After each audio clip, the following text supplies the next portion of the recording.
Welcome back, everybody, to the Dimes and Donuts podcast, your deep dive into the BAAD Owners Fantasy League. And Nick, we are halfway through the regular season. Wow, that's actually wild. It does not feel like it's been 7 weeks already. Yeah, no, and it feels like it really just started because the bye weeks started. Like we have been, talking about before, that's when the season really ramps up. And now we've got bye weeks all the way until week 14, which is the end of our regular season. So it's going to be pretty interesting going forward now.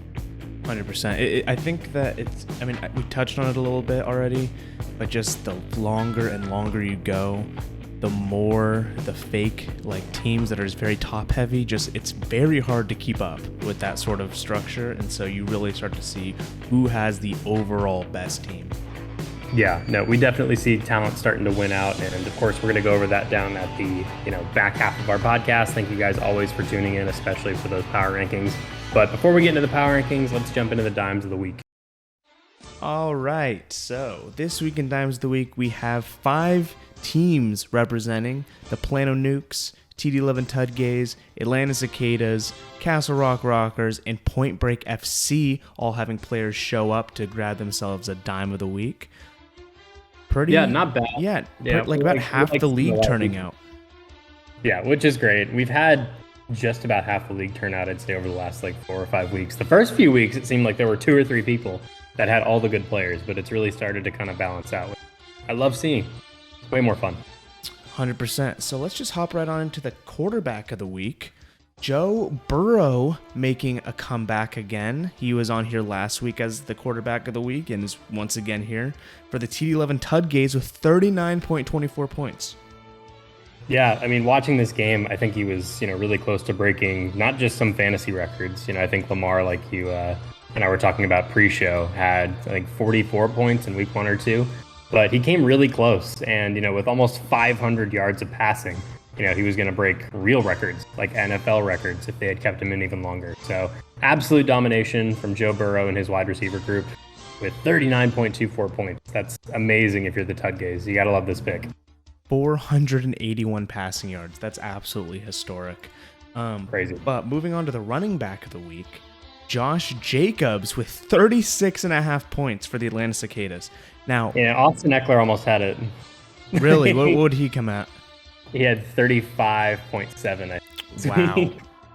That trade just keeps looking better and better for you. Looking back on it, I'm starting to regret not having just thrown a first at it, He's a bit old, but it's over crazy the last numbers. 3 weeks. Yeah, over the last 3 weeks, Josh Jacobs has, I think, been in the 30s.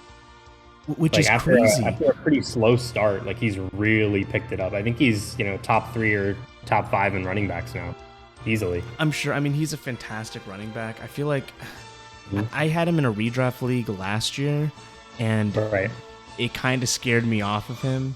You just have he costs so much draft capital, right? And then to kind of not perform at that level kind of spooked me. But he's been showing it this year for sure. Well, imagine being the Raiders, right? They are the ones that spent real draft capital for him. In real life, that was a first-round running back. And, for him to kind of fall off a little bit last year, that must have been a little freaky. But, yeah, no, he's definitely picking it up this year. The Raiders have, too. After that 1-4 start, I think they really like that bounce-back win against Houston. And it's actually the past 3 weeks he's had 30-plus points. That's awesome. That's incredible. Obviously not including his bye week. But, yeah. Right. Absolutely, yeah. Felt like I should clarify that. But yeah, absolutely insane from Josh Jacobs. Wide receiver of the week. Let's go. Of course, other half of Joe Burrow. Jamar Chase with 33 points. I believe he was also wide receiver of the week last week. He was, yeah. When it rains, it pours for the Bengals. Having both of their top 2 guys in our Dimes of the Week categories is huge. But yeah, 33 more points for Jamar Chase. That now puts him as the 4th best wide receiver in fantasy, only behind Stephon Diggs, Tyreek Hill, and Cooper Kupp. Which is crazy Pretty considering great. It's his second year. Mm-hmm. He only gets better. He's only going to get better. You throw the ball in this guy's direction. If you haven't sat down and just watched a Bengals game, he's a magnet. Anything that comes near him, it doesn't matter if he's, going back shoulder, if he's got a, one-handed, if it's a routine catch, he even makes those look amazing. And I mean, we're seeing now his run after catch ability is huge. I think we talked about it a couple weeks ago when I was talking about why, Justin Jefferson was showing up and Jamar Chase wasn't, is because the Bengals lost their identity. Like they couldn't, throw the deep ball as much. I mean, they were the deep ball team last year. It's what got them to the Super Bowl. And, Jamar Chase is now that deep threat again, but it's because of his run after catch. It's not like he's just catching bombs down the sideline every game. Like he's catching balls 20 yards in and running 40 yards for a touchdown. He's done it the last 2 weeks, and it's awesome to watch. 28 of these points, by the way, were in the first half. And then he got a slight. I was going to say that. They just basically were like, hey, man, take a breather. Yep. Absolutely he was insane. Going all out. All out. And at only 22, wow. Yeah, he's 22 years old. Technically younger than Justin Jefferson. So, if you're caught between those two, which I was for my first pick, that was one of the deciding factors. Not like it's really that big of a difference. No, I mean, both are fantastic. But tight end of the week, George Kittle of the Plano Nukes. There you go. You acquired him in a trade, right? What was that? You acquired him in a trade, right? Yes, acquired him with a trade. I gave up Pat Freiermuth for him as well. Okay. George Kittle was part of that Aiden Hutchinson package, that huge bombshell trade. Freiermuth had a pretty good week too. I mean, he's great. I felt like that was a pretty fair tight end swap. George Kittle does a lot more now, I think. But Pat Freiermuth is looking to be the best tight end of that draft class, even over Kyle Pitts. Oh my gosh, yeah, no. Kyle Pitts is usually not. Whenever he does score a touchdown or get more than 7 points, I'm a little excited for him because I'm just hoping he can break out. But yeah, George Kittle proving that he is not going anywhere. And did you know that it was tight end day? National Tight End Day? I heard about it constantly. Yeah, George Kittle wanted to let you know that he wanted to show up on National Tight Ends Day, and he did with 21.8 points. 100%. So that feels good as someone who gave up a ton in that trade, and everyone was kind of like, why'd you get George Kittle? This is why. This is his second week in a row. Second week in a row with 20-plus points. Yeah, and after missing the first 2 games of the season, for him to be the 13th ranked tight end, I mean, after his first 5 weeks were terrible, right? Sure. Like 2 of them he didn't play, and the other ones, I mean, he scored less than 7 points every single game. But for him to bounce back with 2 20-point performances, are you at all worried about the Christian McCaffrey pickup? Like, do you think that might change some of his offensive touches? Because he did play in this game, but it was very limited. Agreed. Not necessarily, if for no other reason than I don't think that they have a fantastic wide receiver core in general. Obviously, they have Deebo Samuel. Obviously, Brandon Ayuk. They have Brandon Ayuk. But then past that, you don't have a ton of other, looks. Well, at least, high-profile stars. So sure. You're not competing for touches any more so than any other tight end in the league. Yeah. Understood. Yeah. Just wanted to get your opinion. You own him. No, for sure. That's awesome. Moving on to the defensive side of the ball, we have Matt Judon as the defensive lineman of the week with 32 points for Point Break FC. Absolutely. Yeah. Massive. Did you watch any of this game on Monday night? Yeah. Okay, that might have been one of the most surreal sporting things I've ever seen when they were chanting Bailey Zappi. And I thought to myself, I was like, the one person I don't want to be in this entire world right now is, it was just poor Mac Jones. I mean, he's sitting there, an entire stadium of people who he brought to the playoffs last year, won 7 games in a row last year, is just being, treated like trash by his own coach even for throwing him out there. And so I think I was so blinded by that I didn't realize how awesome Matthew Judon was doing on the other side of the ball. That game was so good. I mean, 2.5 sacks.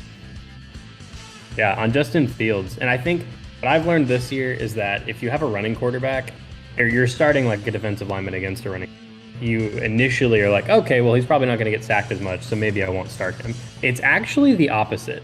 Agreed. If you have a running quarterback, because they depend on their legs so much, or because they trust their legs so much, sometimes they don't feel the pressure in the back, and they just see a hole up front. They're like, oh, I'm going to run for it. And, they're not going to throw it away as much. They'll stay in the pocket a little longer. So if you're playing against a running quarterback, like a Daniel Jones, a Lamar Jackson, or a Justin Fields, you should definitely start those players. And it was really smart. Exactly. Not only that, but any tackle for loss against a running quarterback is obviously also a sack. Yep, very true. So I didn't even think of that. That does help. That's what I noticed. I was watching one of the games with one of the other owners, T11 Tutcase, and one of my DBs got a tackle on Jalen Hurts as he was running. He was like, "Oh man, nice, that's a sack free." And I was like, "What do you mean?" He was just running, and then it hit me, and I was like, "Oh my gosh." Yep. I mean, it's obvious, right? Like, it's not like it's blowing your mind, but it's like you just don't think about that sort of thing. So, yeah, 100% running quarterback's pretty good choice to have a defensive player against. Moving on, though, to the linebacker of the week, Devondre Campbell. Whoa. Yeah. Yeah, Devondre Campbell kind of went off. Kind of. So, yeah, he... it said initially that he had 48 points. I think that was stat corrected to 41 points. That's still what I'm showing. But still an incredible day. I would have loved 48 because it would have been the second highest that anybody had ever scored. And the reason was at the end of the game, he kind of had a sack, but didn't. Like, he was the last person to touch the person, but that doesn't always give you the sack. That's one of the issues with, playing a Dynasty League with like defensive players. Is the stats sometimes do have to get corrected because you're looking for assisted tackle numbers and things like that. But yeah, Devondre Campbell, he lost to the Washington Commanders and Aaron Rodgers and the Packers. They're in a bad way right now. But, a lot of people look at that 21-23 score and they're like, oh, okay, well, I guess the Packers at least kept it close. The only reason they kept it close is because Devondre Campbell had a pick 6 in this game. And I'm going to pound the table for sleeper or for whatever stat wizard out there. I want them to track interception yard because he had to run like 60 yards to get the touchdown, and I feel like he should be rewarded for that. 100%, just like if an offensive player did it, yeah. Correct. So, yeah, Devondre Campbell was amazing. Like, everything you can think of that you would want from your linebacker, that's what he did in this game. He had pass blocks. He had, QB hits. He literally intercepted a touchdown. Yeah, he was all over the field. I'm glad to see him bounce back. I picked him pretty high. He's getting up there in age, but he's always been like a really good proven veteran.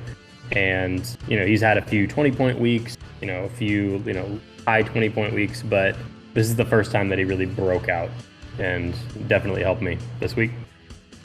Yeah, I mean, a huge, absolutely massive game for Devondre Campbell. And then finally, we have DB of the week with only 19 points, Jonathan Owens. That's pretty low. Yeah, I hate that this is the DB of the week. I'm glad that it's my player, but it just proves that there really wasn't too much DB talent out there. Yeah, so he did it all with tackles. I mean, that was really it. He had 9 solo tackles and 1 assisted tackle. So if you're getting torched like they did against Las Vegas, he's in a good position. I think that the Houston secondary is going to get torched a lot, and he gets targeted a lot, and he gets tackles a lot. So, yeah, 19 points is fine. He was projected almost 19 because of those very reasons. The secondary is just not very good, and they tackle a lot. Right. Well, so there you go. Those are the dimes of the week. Hopping on over to Lost Change, we have CD's Nuts, Irving Indica, Atlanta Cicadas, the Trash Fires, Dallas Clovers, and Point Break FC. So 6 teams participating in Lost Change this week. Neither of us. There we go. Well, we're out of here, but we say it every week. This is kind of a good category to be in. So it all depends. I mean, it can be a bit of a feel bad category too, especially if you whiffed with who you actually played. Which is what we will decide here. We are final judgment. Did you whiff? Or was it dumb luck? All right, let's take a peek at the quarterback. Davis Mills, 19.08 points for Point Break FC. Yeah, the 3rd week in a row where a 19-point quarterback has made it here. I was actually thinking that too. Yeah. I mean, that's kind of weird. It is what it is. People are playing the right quarterbacks when they're supposed to play them. Good job. 19.8 point or 0.08 points going into bye weeks, Point Break. Maybe you whip out Davis Mills, You never know. They're not a great team right now. I mean, I think his best target is Brandon Cooks, which I love Brandon Cooks. He's on my team. But still, I mean, Davis Mills has not been putting up numbers this year. But 19 point. And Point Break is Patrick Mahomes and Trevor Lawrence, both of who are going to be started over Davis Mills. So yeah, totally. It's definitely a bye week thing. So, but yeah, you know, good. This is one of those that where you're happy to be on here because it means that your backup quarterback is serviceable. Definitely, you pass inspection. This is way all to go. All right, moving on to the running back, Kenneth Walker. Wow, there's no reason Kenneth Walker should have been on your bench. Absolutely no reason. You fail, trash fires. I'm gonna look at the team out of respect, but there is no possible way you have two. They have Dalvin Cook and Aaron Jones. They probably have the best two running backs, like starting there. But then they've got Isaiah McKenzie in one of their flex spots, Dameon Pierce in one of their flex spots. Yeah, I don't know. I probably would have started Kenneth Walker. I think that running backs always have just such high ceiling. Like they definitely have a high floor too. Like you can get a running back with 4 points one week and be like, well, that sucked. But because of PPR and because of teams needing to just punch something in on the 1 yard line, your running backs are always touchdown threats. So his decision model did not do well for him this week, at least on the bench. Not at all. Especially because Kenneth Walker is one of the best rookie running backs in the league. Let me look at where he's ranked overall real quick. But Kenneth Walker. That whole Seattle team has just been so odd this week. This year. Kenneth Walker's ranked 20th overall. With 12.63 points per game on average. But that's, after a slow start. Right, yeah, real slow start, low projections. Now that he's being projected, 13, 15 points every game, that's something I would definitely look to start. Seattle definitely is not favoring the run game as much as they used to. They're throwing it all over the damn field.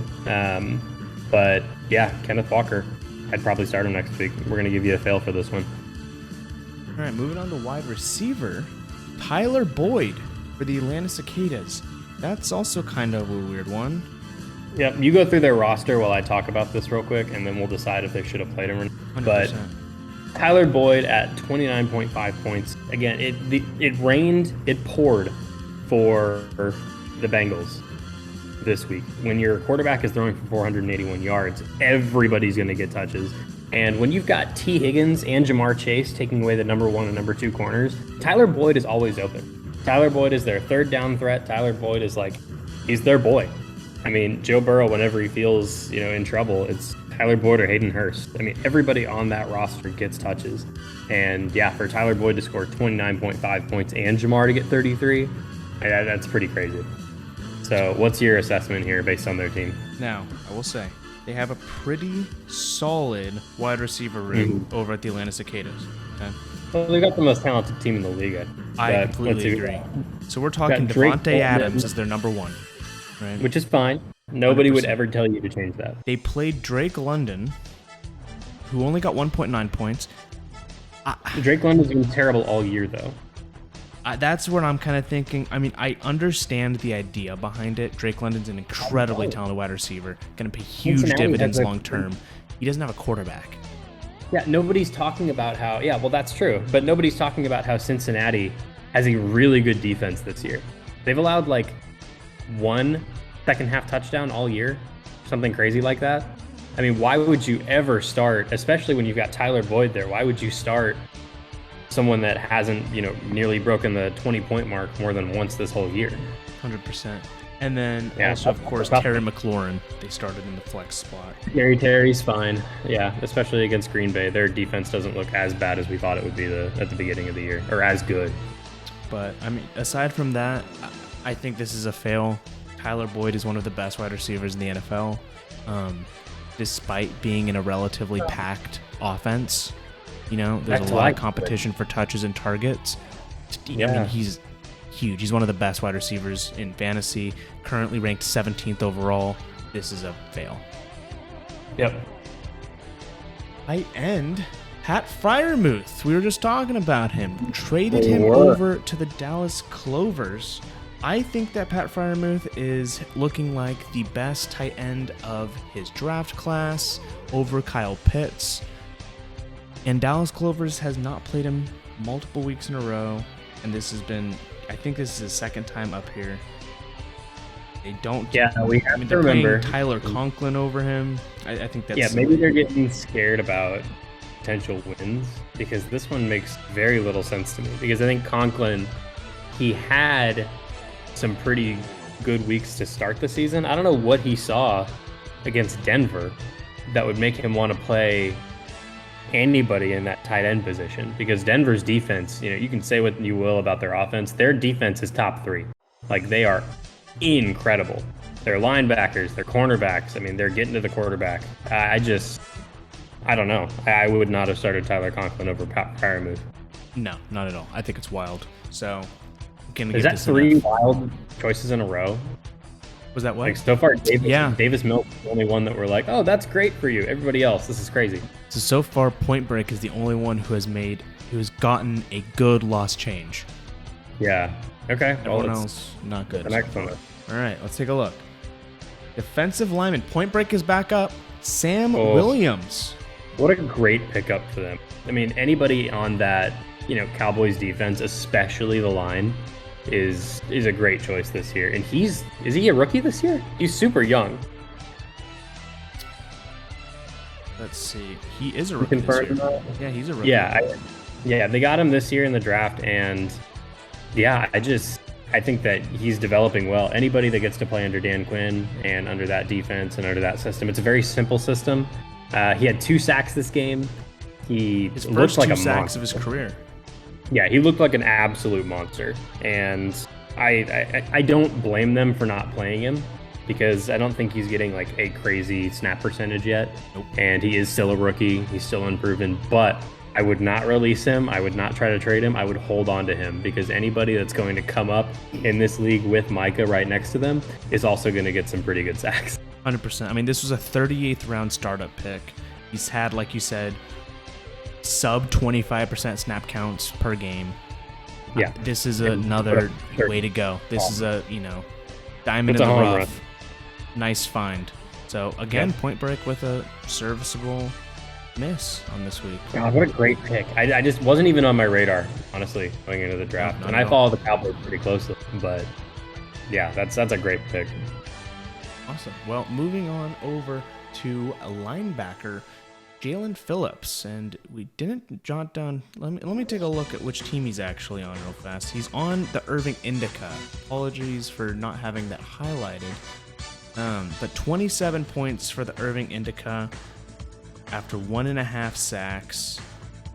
What are your thoughts on this? Well, I'm looking at their linebacker room, and they've got Devin White, Jordan Brooks, and Xavier Collins. Wow. And then they put Rashawn Gary in at IDP, which I love, because Rashawn Gary is such a huge threat, to get sacks, multiple sacks. I don't think we were seeing that from Jalen Phillips. I think they have a really good line. I don't think I would have played this week or last week. What's that? I think that was last week, because last week they had Drew Tranquil in. Are you looking at the Irving Indica? Yeah, week 7. Week 7. Oh, you're right. That was. I think he was sitting out. Yeah. So yeah, Drew Tranquillin, still not bad. Yeah, 100%. He was expected 17 points. Yeah, he's got Rashawn Gary at defensive line. Yeah, I think he hit a bad bye week this week for defense. But yeah, I think Jalen Phillips scoring that many points, you weren't expecting it. I mean, sacks are always so weird. You never really expect them, but when you get them, it's great. So awesome. You've got another depth piece. Yeah, I think this is totally a depth piece win for Irving Indica. Not a big deal at all that they missed on this one. DB, Sauce Gardner. Did you know that Sauce is not actually his first name? What is it? I don't remember. Oh. Well, it was almost a cool fact. Yeah, but I do like that he should keep saying Sauce, because it's the coolest. I mean, that's his official name, even in on everything. Awesome. But then I was watching the interview after the game, and a little thing popped up, and Sauce was in quotations, and his actual first name was there, and I was shocked. That's funny. But Sauce Gardner here, 28 points on the bench. Yeah, and who does he play for? CD's nuts. Oh yeah, that's another missed. indicator. But yeah, he 28 points for CD's nuts on the bench. This was by far going to be his best defensive back this week. Von Bell, only 7 points. Richie Grant, only 10 points. And Eddie Jackson, only 7 points. So yeah, this would have definitely been a DB week for CD's nuts. It wasn't a great DB week for anybody if, the best DB in the league scored 19 points. But yeah, if he had started Sauce, he definitely would have been in that dime to the week category. And gosh, I love the New York Jets. They are so fun to watch. They're so young. Oh my gosh. I mean, Sauce Gardner is only 22. And, they play for each other. They're a fun team. And I think, are the Jets good again? I don't know. It seems like they're doing pretty well. Season, but they seem pretty darn good so far. 100%. For this one, I want to give it a grade of questionable. I think that Sauce Gardner is one of the best defensive backs entering the NFL this year. I think that was, I'm gonna say fail. Yeah, draft-wise, he was very much up there. But yeah, this is a fail only because he was playing the Broncos. And just about anybody playing the Broncos is going to have a bunch of passes defended. They're not going to do well on offense. And Sauce Gardner defended 3 passes. That's 9 of those points right there. So, yeah, if you're playing against Russell Wilson, start playing some DBs. That's a very fair point. So, yeah, I would have put Sauce in. I'm going to say it's a fail. All right. Well, let's get on to the donuts of the week. Last week we had none. This week it's lit up like a Christmas tree. Yep. We have got 5 teams. Some teams might have multiple, but 5 teams posted a player with 0 points. Yeah, way to go, guys. Jeez. Let's jump into it, right? This is a tough week. James Robinson with 0 points. Recently traded, no longer a Jacksonville Jaguar.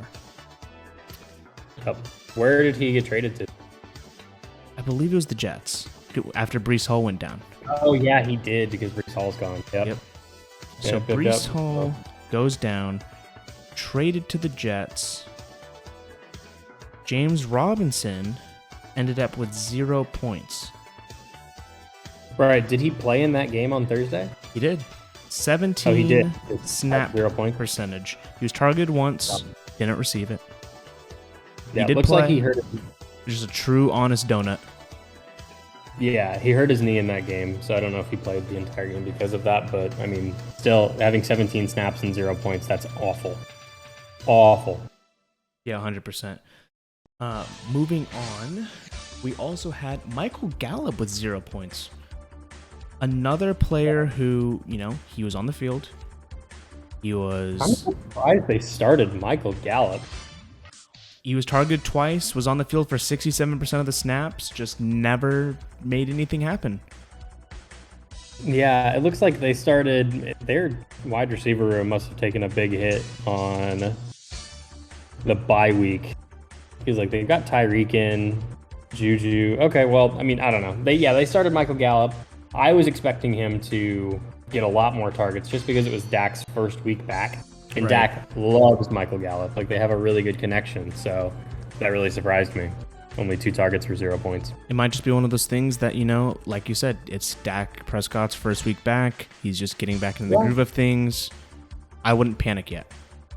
Yeah, the Dallas offense is not putting up the fantasy numbers that it did last year. So, no, the number 1 fantasy offense last year is not looking nearly as good. Nope. So let's take a look at who we have next. Another wide receiver, Romeo Doubs. For Point Break FC. That's tough. That's very tough. It is. I can't believe they started Romeo Doubs. Man, this is what the bye weeks do to people. 89% snap participation. 4 targets. This is the number 2 wide receiver on the Packers with 0 points. I hate the people that are all turning on Aaron Rodgers, the 2-time MVP. I'm like, what did you expect? What did you expect him to do this year? With Romeo Doubs being his second best target. I mean... Oh, that's awful. Yeah, not a good situation for anyone involved. Yeah, he was projected 11.4 points and got 0. That stinks for Point Break. Very much so. Very disappointing miss. Mm-hmm. This is a bit of a surprising one. Alex Highsmith. Now, what is special about Alex Highsmith? You know what's special about him? He holds our record for highest fantasy points started this season. Our best dime so far. And he completely whiffed. Started? Like as in, highest fantasy points that a team started. Average. It has to be average, right? No. I'm saying he had the single highest per game. He had 44 points in week 1, which I believe is still the highest points. Maybe not. No, we had someone last week with 49 points. No way. It was the linebacker. Yeah. All right. Well, Alex Highsmith, 0 points. Still great. Yeah, I think it's tough. I think when you've got such a stacked line, you've got Alex Highsmith, Cam Hayward, and you're about to bring in TJ Watt, hopefully. Right. You'll see his numbers go up because, the more pieces you have in a line, I mean, the more hits you're getting, the more tackles you're getting, the more craziness you're, starting for quarterbacks. But yeah, Alex Highsmith, I mean, he's kind of alone on an island right now. So I think he'll be a lot better when TJ Watt comes back. And he's still good. I mean, this is fine. I still would have started him. It just stinks that he got 0. Yeah, 0 points on 54% snap participation. Always a bummer. Yeah, he led the league in sacks last week, technically by a half sack. I mean, he doesn't anymore. I think Micah and Nick Bosa are tied again, but still, I mean, he was on top of the mountain for a bit. Right. Because that 3-sack game in the first week just absolutely put him ahead. Yep. All right, let's take a look. Christian Barmore, CD's nuts. Another CD's nuts miss. Back-to-back, 0 points. This one's a bit unfortunate. He was actually, of course the Patriots played on Monday night. Christian Barmore was ruled out on Monday. My honest question is, did he just not have a replacement for him? I think that's probably what happened. Because again, he wasn't projected much. I don't know, he wasn't gonna play at all. When I say he wasn't projected much, most weeks he's not projected much. So this had to be a desperation play to begin with. Right. And then you put him in there. Did you know, Nick? Yep. That there are 12 Christians in the NFL actively playing? Huh. That might be the highest numbered name. No way. I don't know. There's Alex. There's a lot of Alex. That's what I was thinking, Alex. Let's see. Let me just count it real quick. I bet I can find it. Alex. Oh, man. Okay, there's 20 Alex and Alexanders. Or Jair Alexander, too, if you count. We'll have to do that. I'm going to look that up. I'll put it in the Discord or something. See who has the most. There's 12 Christians in the league, and Christian Barmore is one of them and had 0. Well, there you go. There you have it, folks. Who has the most names? Who's the most name participation in the league? I don't know. Yeah. I don't have the answer. Comment it down below to figure it out. Let's see. Another donut. This one for the Atlanta Cicadas. Jonathan Allen. Defensive lineman. 0 points. Wow. Yeah, this is tough. I think that going into this season, especially if they ever get Chase Young back, this is the best line in football, maybe. And Jonathan Allen's one of the reasons. So, yeah, that's tough. I mean, he's been doing really well all season, honestly. A super consistent guy. Oh, yeah. But to go from being consistent to donut that quick is hard. I mean, Aaron Rodgers is a tough dude to get, but, once you get him, he usually gets got. He'll never get sacked, or he gets sacked 5 times a game. This just wasn't one of them. I mean, he just had nobody to throw to, but he's good at getting the ball out. So, yeah, I definitely would have started him, though. I think that's fine. 100%. With 47%, snap participation, this is a tough 0 to have to deal with. Mm-hmm. And a lot of people don't understand that edge rushers, I mean, they typically only have a 66-70% snap participation. That is the 100%. Hardest, most gassing position in football to play. Yep. So it's not like he wasn't playing.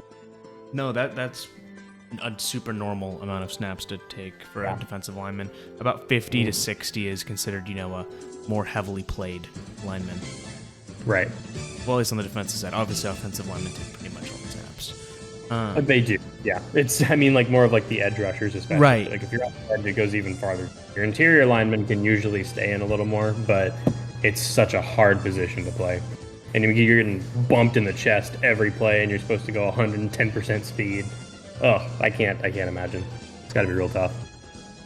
100%. And to do all that and get 0 points, it's even tougher. Oh, would you look at that? Moving on from Donuts of the Week, the best manager, the Castle Rock Rockers, with a whopping, this is actually wild, 93.3% efficiency. Yeah, it gets wilder once we get into what my score was. But yeah, 93.3% efficiency. This is one of the best weeks that we've had. One of the best weeks that anybody's had. And yeah, after being the worst manager last week, we had, I think like our max projection that we could have had was 380 points or 390 points. We ended up with like 280 or something. So that really hurt. I was not managing well, you know. We took a second, realigned, and got back to where we need to be. Yeah, 93.3% efficiency after being at like 68% last week. Yeah, last week you were the lowest. But now you've really just showed them, right? Yeah. Speaking of that, the lowest this week, CD's Nuts, with only 68.4% efficiency. Not great. Yep, I've been there. It's hard. Yeah, CD's Nuts is really taking it in the nuts. Especially with 2 donuts, that's going to kill your efficiency. Oh, yeah. And 2 donuts that are like tough to not start. I don't know. I mean, that's really hard. One didn't even play. Right, exactly. I mean, I don't know how you can come back from that. Yeah. Moving on, though, to the highest points and loss. Always it feels bad. TD11 Tudgaze scored put up 255.38 points and lost to a 259.94 point team. Yeah, I think if you score under 280, it's kind of like in football when like a team will lose like 38-35 and you're like, "Oh man, like that stinks," but I mean, you should have lost that game, right? Or sorry, like a team will score like 10-13. Like if you can't score a lot of points. Yes, agreed. You were supposed to lose that game anyway. So yeah, 255.38. You're not beating a lot of people, and yeah, to only lose by 4. I mean, that's you almost got lucky. Yeah, you almost got lucky. Right. Speaking of getting lucky, lowest points and win, the Irving Indica. On the flip side of this exact situation, 259.94 to 255.38. Just got lucky. On the flip side, we've been talking about it a lot. We still have them ranked so high, but the Irving Indica with another bad performance. It's weird. I think like out of their last 5 games, 3 of them have been under 260 points. Yeah, especially with how, I mean, like you said, they looked so strong initially. I had them as the number 1 team in the league at one point. Yeah, we all did. I think that he said it best himself. He said, "Live and die by Lamar," which is what's been happening, right? Like the first 2-3 weeks of the season, Lamar Jackson was pretty much the clear MVP favorite alongside Josh Allen. And, you know, ever since, that team has looked really, really weird. And Lamar has not been putting up like those crazy numbers that he did. So, yeah, I think that's part of it. 100%. Now let's take a look at the biggest blowout. Oh Dude. My gosh. Over 100-point differential. Yeah. It's 109 point something points that we beat them by. 0.4, yeah. Yeah. Wild. 345.82 to 236.42. See, this just hurts me in the long run because I really, like, if you're going to put up 345 points, you want it to be against someone that you need to lose. Like, True. It sucks that you look at my, points against, they're so low. Like, whenever people play me, they just score so few points.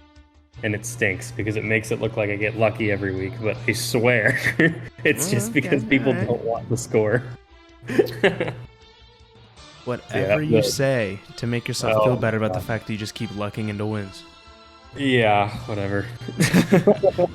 And then finally, the narrow victory. Going back to this matchup between Irving Indica and the TD11 Tudgaze. Irving Indica gets the narrow victory with 259.94 to 255.38. Yep, lowest points and loss usually gets you the narrow victory. Unless it was like our week 1 where it was like the top 2 teams. Oh my gosh, yes, top 2 teams by 0.9. Yeah, I dream of week 1. It was so much fun. It was crazy. We've never gotten back there. It's crazy how much lower the scores have been now. Mm-hmm. Not for me. I'm way better. That was like terrible for me. Week 1 was, I think, the worst score anybody's had before the Clover started tanking. I think they might have taken that spot over, but yep. And we'll that was tough. 100%. And let's just take a quick look at that, actually. Let's do it. So here are the matchups for this week. Notably, yes, just jumping ahead real fast. Look at the Dallas Clovers. 185.54, by far the lowest score that anyone's ever scored. Yeah, we had the lowest score ever and the highest score ever in the same week. If only y'all had been matched up against each other. That would have been insane. I think we talked about it like before the Monday night game. I was like, I think I could beat Abi if I was playing him by 200 points. I think I could do it. And then it didn't end up happening, but And the funny thing is, last week we actually made a joke about the Dallas Clovers Point Break matchup being like the Thursday night football game. The Dallas Clovers came and showed they wanted to honor that, but Point Break actually ended up beating the median, 264.52. This is by far the lowest the median's ever been, which stinks for me because, I don't know. I'd like to win the medians when, I score like 280 points or something like that. But it is what it is. 257.66. If we could change it to a mean, I think we would have wrecked that bell curve. Sure. But it's a median, and 257.66 is what we were at. So at the top of the schedule, this was my favorite game of the week. I was watching it with great interest because the winner, they were both 500 going in, the Plano Nukes and CD's Nuts. Plano Nukes, you get the median win and you score your highest points of the season. Congrats. Mm-hmm. Yep. It was a great week for you. CD's Nuts missed the median and scored one of their lowest points of the season. This team is so frustrating to me too because they have such great talent. It just, maybe it was a bye week that got them. Like, did you look at their schedule? Like when you were playing? I think it's just a bunch of unlucky breaks. Yeah, 2 donuts. It's 2 donuts. There was a ton of good players who scored low. Just one of those weeks. Yep. So then we had the Irving Indica going against the TD Love and Tudgays. At the beginning of this, the Irving Indica were 7-5, and the TD Love and Tudgays were tied with a bunch of people at 8-4. The Tudgays, like we alluded to, barely missed the median by 2 points. They're going to drop a game there, and then the Irving Indica barely squeaked this one out and give the TD Love and Tudgays their second loss, and they dropped to 8-6, tied with you. And the Irving Indica go up to 9-5. The fun thing about that game is that not only was it a head-to-head matchup, but it was also the match that was determining who would win the medium and who would miss it. Yep, I remember that. It was the Monday night game. Irving Indica just barely squeaks by TD Love and Tudgays and steals 2 victories from them at the same time. He's my favorite person in the Discord. I think he said Ramondre Stevens season, which is true because Ramondre Stevenson got like 20-something points and pushed him up over the hump there. Next, we've got the Atlanta Cicadas and the Trash Fire. So the Atlanta Cicadas, another team that was at 8-4, another team that has so much talent. Every single person on their roster just did not want to play this week. So they show up, lose both games, even on a low median week, drop to 8-6, while the Trash Fires, at only 263 points, go to 11-3 by beating a very soft median and getting the win. Crazy. Crazy. I feel like I don't know how they keep getting away with this. They can't keep getting away with it. They just keep getting 2 wins, and I don't understand. Yeah, I think they've had, were they 7-3? And then they've won their last 4 games. In most situations that you score 263.54 points, you get 2 losses. Yep. And they decided to just get 2 wins instead. Well, they did it at the right time. Like, I wish I could pick and choose when I was going to score 263 because I would have picked this week too. 100%. But I wouldn't save some of those points for next week. Yeah, for real. So Castle Rock Rockers, we played the expansion team. Well, not the expansion team, the rebranded team. the Big Orcas. The Castle Rock Rockers scored 345.82 points, the highest score we've had all season. And the Big Orcas score one of their lowest of the season at 236.42. So, I mean, the BAAD owners, like, we take it very seriously. Do you think that maybe it was just nerves this week about starting some different players? Do you think they just need to learn the roster? Like, what do you think happened there with the Orcas? I was curious. So I looked at their roster. They have their roster's very top heavy. A lot of very strong players. Yeah. Very like strong players. But not a ton of depth. And in fact, they're very Eagles heavy. And with Eagles on bye week, they mixed Jalen Hurts, AJ, and then I think also Dallas Goedert in their tight end slot, and they just didn't even have a real backup tight end. Well, I mean, they picked a good year to pick really Eagles heavy, but I mean, it does show you that like it is really tough when you have a team that is so one team dependent. And yeah, the Big Orcas definitely felt that this week. So then we've got the 1-13 Dallas Clovers. Wow. Putting up the lowest score, like you said at the beginning, of 185.54.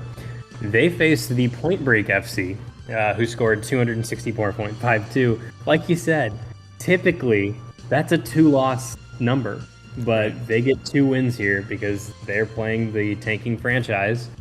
And it was a bad week for everyone else. It was a bad week for the entire league if you weren't the Plano Nukes or the Castle Rock Rockers, honestly. Yeah, it's actually crazy looking at these scores. So you were 40 points above me, and I was 40 points over the third highest. Man, that's insane. Yeah, so wait, would the CD's nuts number at 204 be the second lowest we've ever had, too? Yes. Like, did we have the 2 lowest scores we've ever had in the same week? 2 lowest scores we've ever had this week. Wow. Man, that's crazy. Okay, well, yeah, week 7, those bye weeks are definitely kicking in. The median's only going to get lower from here. Or not lower, but like it's going to trend lower. Right. Naturally, with some people missing. So, all right, let's get into the rankings. Moving on to the rankings. We've got Trash Fires at number 1, Castle Rock Rockers at 2, and then Irving Indica at 3. We then have a 3-way tie in record with the TD11 Tudgays, Atlanta Cicadas, and Plano Nukes. It then drops down into the CD's Nuts at 7, Point Break FC up to 8 now, Big Orcas at 9, and the Dallas Clovers holding it down at the 10th place spot. Amazing. We can see that those green numbers and those red numbers are starting to trend in the directions that they should as well. Yep, 100%. Yeah, that's early on. It was kind of just all over the place, you know. Yep. But now that, like you're saying, more of a sample size, it's starting to fit a little more comfortable. Right. Okay. So what I want to do here is I don't really want to talk about the bottom 4 teams yet. I don't have too much to talk about, but I want to go down 1 through 6 and just quick hit about some facts about these teams before we do some rankings. All right. So number 1, let's talk about the Trash Fires. Sitting at 11-3, sole possession of first again. Like you said earlier, I mean, they can't keep getting away with this. It's really tough. At this point, their max points for are, I think, 4th highest, yet they've won the most games. Their points for are the 4th highest, yet they've won the most games. Their points against, pretty normal. But yeah, no movement on their record. Still at number 1. That decision model is working. Which is... It just blows my mind every single time I look at it. Yeah. Yeah, pretty crazy. Castle Rock Rockers now have the highest points for and the lowest points against. It's like that John Madden thing, the meme. You score more points than your opponent. If you score more points, than the other team, you're going to win the game. So I think that's what's going on there. Irving Indica still putting up really good max points for numbers. I mean, they're 3rd behind myself and the Cicadas. So, I mean, their spot makes sense, but they're also just putting up some really weird weeks that I can't get. I don't think the Ravens have been on their bye yet. Once that happens, I mean, that's going to be a definite loss, I would think. But I don't know. 211 Tudgays. Do you have anything to say about the Tudgays? I mean, trending down, unfortunately. Yeah. I think that they were at one point in sole possession of first place early on, and they've just been getting. They were 5-1. Yeah, they were 5-1 at one. And they're just kind of getting bad beat after bad beat. Mm-hmm. Yeah. And again, it's not like it is their fault. They're not putting up the numbers. I don't think that, they're losing crazy games. They make sense. Atlanta Cicadas, my number one pick, going into the season and last week. Yep. They really had a decision game here, right? Like they could jump up and be a 10-4 team, or they could jump back and be an 8-6 team. And they took a huge step back this week with really, really, really bad numbers across the board. And then why don't you talk about yourself? What's going on with the Nukes? No one I'm just gonna be honest. I never doubted myself. Never doubted the plan of Nukes. I said it early on, week 1. Said it in week 2. We're coming up. Plan of Nukes. We are currently on the actual biggest win streak. 5 wins in a row, which is larger than the Trash Fires, who are at +4 right now. Yep. Due to, I assume, maybe they dropped a median game or something along those lines. Mm-hmm.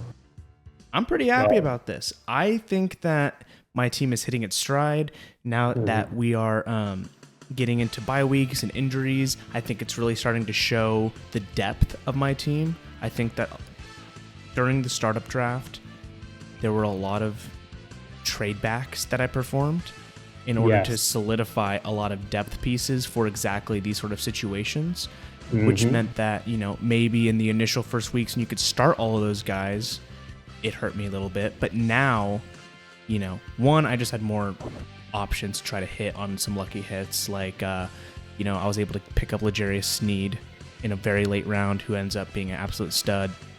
Another DB like Donovan Wilson.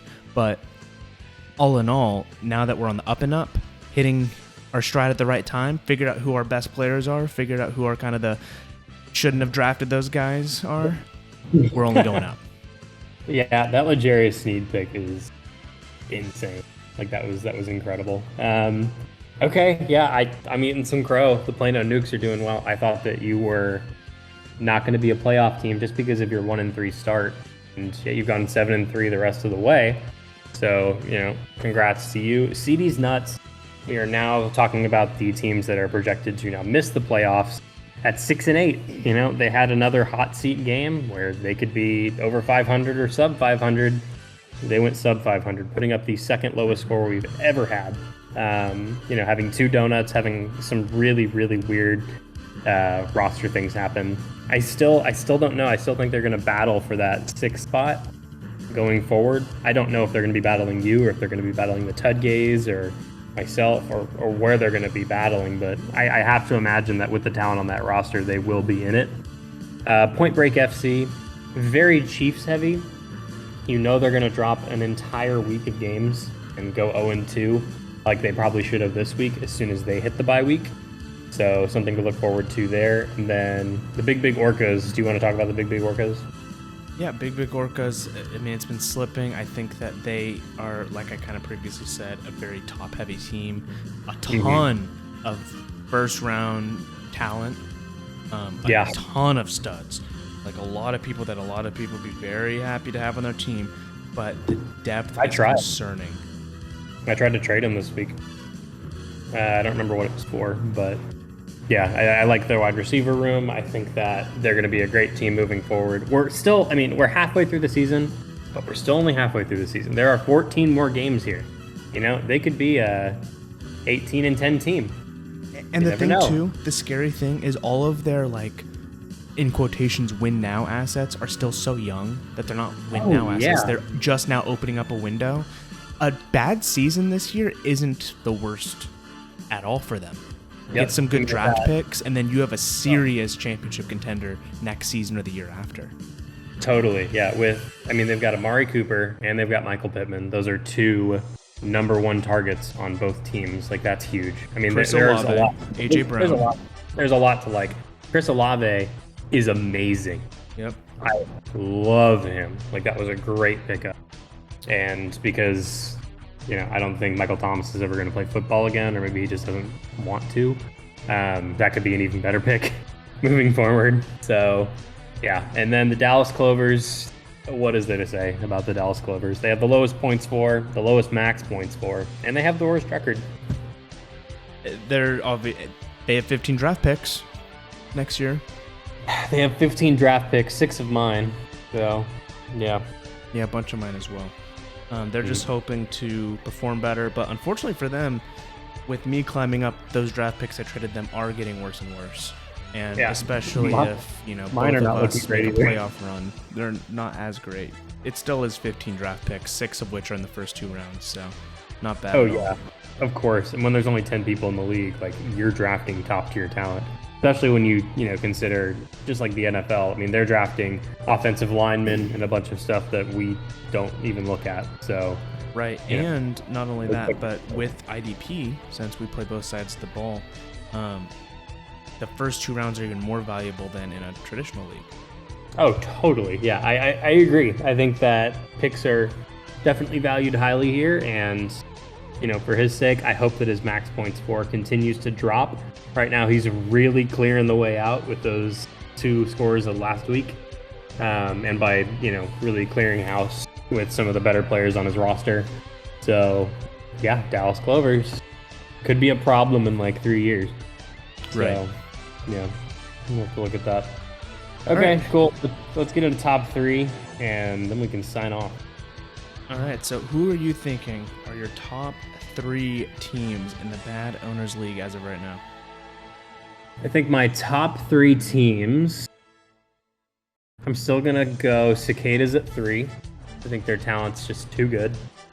I'm going to go Trash Fires at 2, just because their record's too good. And then I'm going to keep Irving Indica, or I'm going to put Irving Indica at 1. And then I'll put myself at 4th just because I want to put myself. If I can win like the next 4 games, right, against pretty bad teams, if I can get past week 9 at like 3-1, I'll put myself in 1st, but I don't think it's going to happen because week 9 I am losing basically my entire roster. So that's going to be tough to overcome because I think it's really important to win games now and really separate yourself. So, yeah, I'm going to go Irving Indica 1, Trash Fires 2, Cicadas. Okay. So, I'm going to go a little differently. At the first place spot, I actually have you, Castle Rock Rockers, as the number 1 team in the league as of right now. You're supposed to start with your 3rd and then go to the 1st. Well, we like to switch things up around here. So, anticlimactic. Okay. Well, I'm going to be, I'm being climatic in a different way. You're the contrarian. Okay, so you have Rock Rockers at the top. The max points. I have the Trash Fires at number 2. All right. I think that I kind of actually agree with you. I don't like this team, but their record speaks for itself. Hey, Bill Parcells, you are what your record says you are. That's what I'm saying. You're 11-3, number alone up there at the top. I mean, your top 3 team. Like, yeah. Once their record starts dropping, I'm kicking them out of there fast. But if they can maintain it, they could drop like a stone. And then at the 3rd place team, all right, getting a little spicy. I'm actually putting myself. I think that I am better than the Irving Indica, TD11 Tudgays, and Atlanta Cicadas. Well, this week would prove that. I think that what maybe we're seeing is a lack of depth. You definitely have more depth because of your, draft and early season moves. But I don't know. Like the Cicadas just seem so talented. Like at their top end, like at their best, they're the best team in the league. But they have not shown us their best for multiple weeks in a row, and so it's tough. But I still have them at my 3 because I keep looking at that roster and that max points for, which is getting closer, by the way. Like the Irving Indica and myself, we are very close now. It used to be like a 100-point gap, I swear. But yeah, I don't know. And I will say one thing that will be very scary coming out of the Atlanta Cicadas is when TJ Watt returns off of IR. Oh, yeah. That will once again immediately shoot them back up. Yep. But it could be too late, I mean, they had a real chance to tie with me in 2nd place this week, but I don't know. That was a really tough score. I mean, you haven't even scored that low since your first week. I've never scored that low. Yeah, and that was a terrible week starting all the wrong players. Yeah. Yeah. So are you here to officially say that I'm not just a lucky team and that I'm a good team? Yes, unfortunately, Wow. I have to walk that back. After putting up absolutely massive numbers, holding 10-4 second place position by yourself. Yep. And you're now the number 1 points for. Back when I had said that you only had the number 1 points against, you didn't have the great points for numbers. True. Your max points for is shooting up. It looks like also, you didn't have Eckler at that time. Yeah, that's true. So I think the Eckler trade especially really pushes you over the edge from being a faker into a legitimate contender. That alone shoots you right on it. Right. Okay, cool. Well, yeah, so right now we've got 3 teams all with different records at the top, all separated by 1 game. So a lot can change every week. I mean, next week the Trash Fires and the Indica could even be tied, and the Indica could be back in first place. So, definitely something to look at. Tudgay's confusing me a little bit. I don't know where to place him anymore, but I think our bottom teams, do you think this is what it's going to be at the end of the season now? 7, 8, 9, 10? It's tough to tell. It's going to be one of those things where... and apologies, can you hear my dog in the background? He's going crazy right now. I literally can't. That's hilarious. That's crazy. But I think it's going to be Dallas Clovers obviously at bottom. Big Orcas. I think it's tough. I think you're in a situation in which you're either done or going to make a crazy comeback. Point Break going up to 5-9 now. Only 1 game behind CD's Nuts is interesting. I got so lucky though. It's interesting, but I think a lot of these teams have gotten lucky week to week. There's been a ton of teams who have low scores and then win. It's something to be on the lookout for if they sneak in. But I think at this point, it's crazy with how far we are in the season, but I don't think anyone has truly broken away from the pack. I think you're right. Yeah, I think it's still anybody's game. We are halfway through the season, though, so these are big rankings. We're going to talk about where we had people at the beginning of the season, halfway through, and where people finished. So, yeah, thank you guys for tuning in to Week 7. We look forward to seeing you on next week for Week 8, where we start the, last few weeks of the season. Oh, it's so crazy. I love it. Awesome. All right, well, we will see y'all next time. Feel free, of course, to tell us about how wrong or right we were in the comments. It's always great to hear about how I was correct and how Garrett was wrong. And then or how subscribe. You were wrong. And either one. You can pick either one. Make sure it's mine. All right, see you guys. See y'all.